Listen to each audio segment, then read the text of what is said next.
Seguiu o Sport Center falando justamente do Flamengo. Então o Flamengo tem o não vai conseguir levar o Caio Jorge para o rubro-negro carioca. E agora, quem chega por lá? O Flamengo quer Caio Jorge, mas tem outro alvo no radar com a contratação do jogador. Uma opção avaliada para o ataque é Marcos Leonardo, do Al Hilal. O clube ainda não oficializou nenhuma proposta aos árabes pelo atacante, que recentemente esteve próximo de defender o São Paulo em uma negociação por empréstimo, mas as conversas não avançaram. Ele seria uma alternativa, já que o Cruzeiro recusou todas as propostas do rubro-negro por Caio Jorge.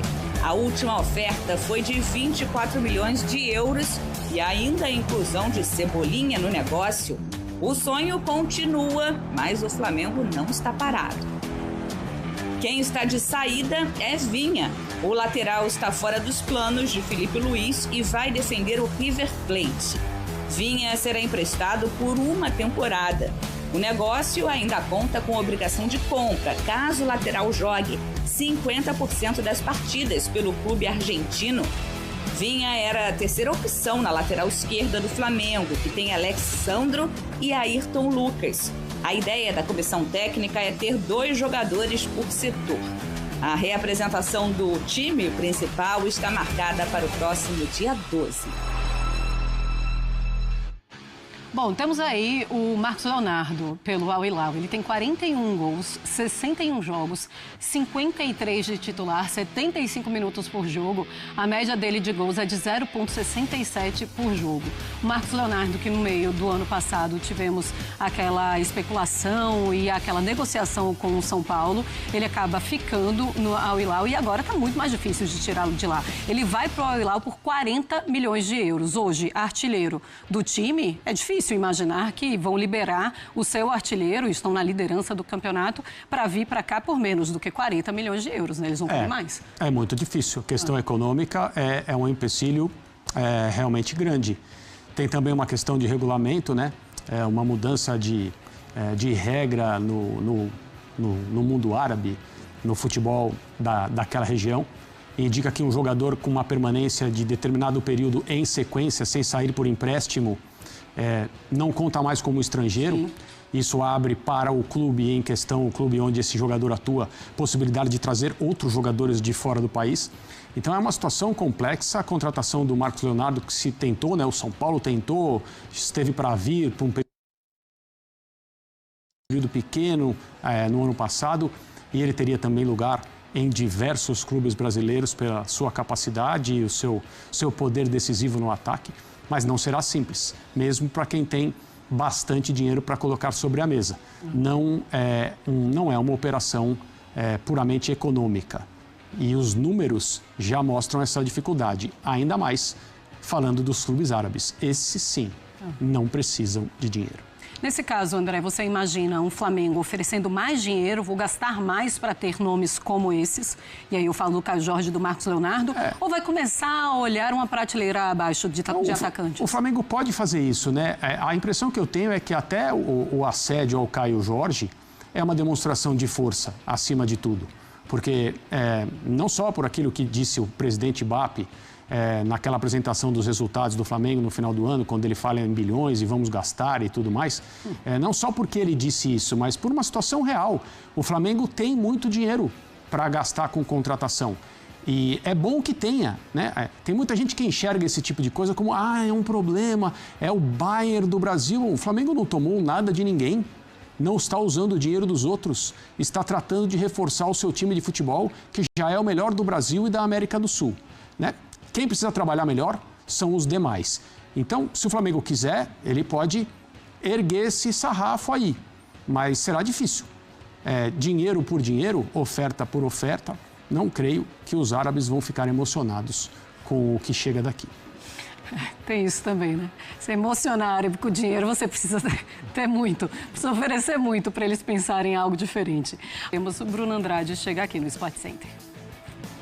O Cruzeiro decretou nesta segunda-feira o fim das negociações com o Flamengo por Caio Jorge, uma mensagem significativa, frontal, Pedro Lourenço, dono da SAF do Clube Mineiro, reuniu todos os jogadores durante a reapresentação do Grupo Celeste e foi muito claro, olho no olho, frente a frente. Não vende nenhum jogador titular para o Flamengo, aquele que considera então o seu maior rival dentro do futebol brasileiro, sobretudo Caio Jorge. A mensagem foi muito clara, sobretudo para o Caio Jorge. É bem verdade que o Flamengo nos últimos dias tentou, insistiu, 1, 2, 3, 4 ofertas, a última delas cerca de 24 milhões de euros mais o Everton Cebolinha. É bem verdade também que o Cruzeiro chegou a avaliar o Caio Jorge em mais ou menos 50 milhões de euros, mas hoje a mensagem é muito clara, negociações encerradas, Caio Jorge continua no Cruzeiro,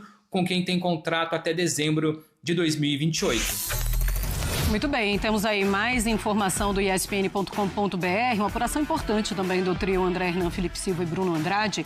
O Cruzeiro acha que a possível contratação do Gerson é uma resposta ao mercado e mostra, ao lado da recente recusa na proposta de negociar o Caio Jorge com o Flamengo, que o Cruzeiro não está com planos apenas para disputar, mas sim para fazer frente a Palmeiras e Flamengo, que são grandes times do Brasil nas últimas temporadas, e aí criar essa terceira via de protagonismo.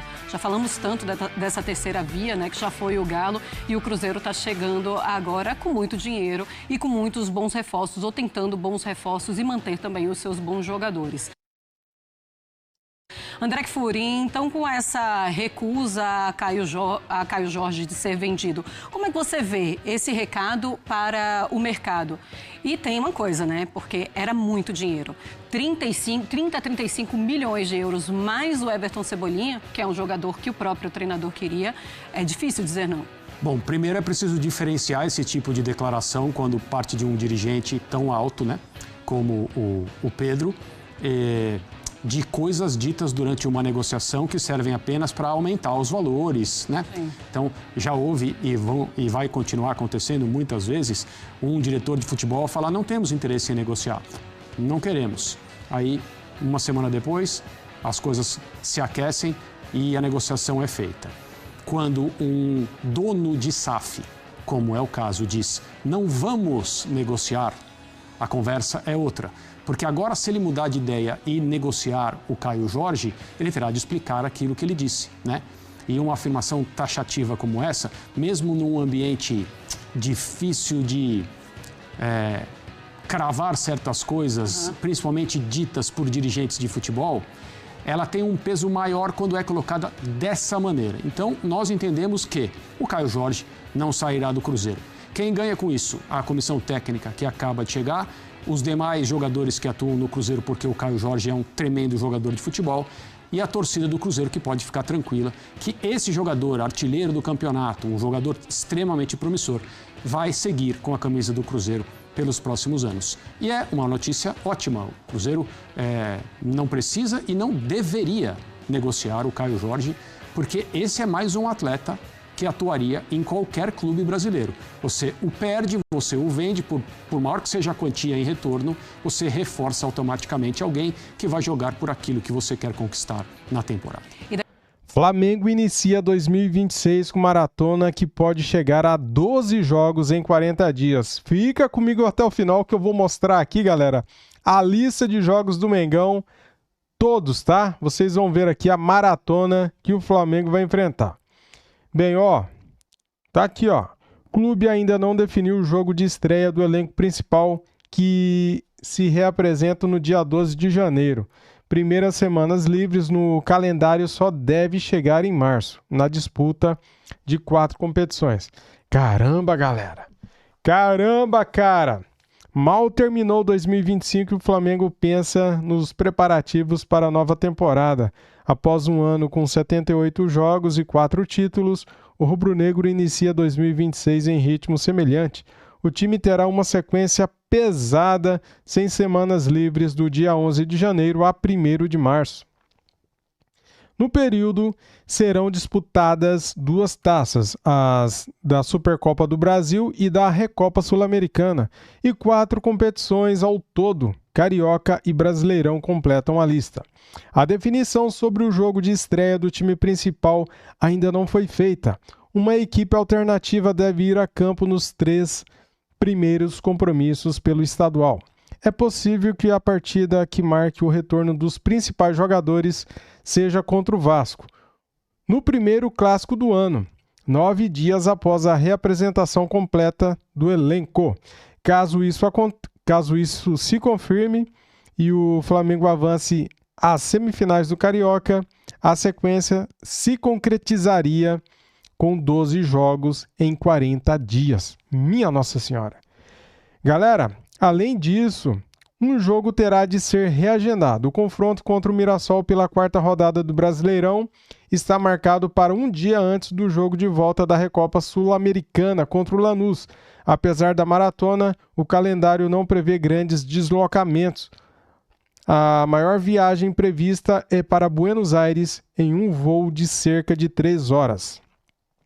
O time principal se reapresenta no Ninho do Urubu na próxima segunda-feira, dia 12, quando Felipe Luiz inicia a pré-temporada. Depois de alguns anos fazendo a preparação nos Estados Unidos, o Flamengo priorizou as atividades no Rio de Janeiro.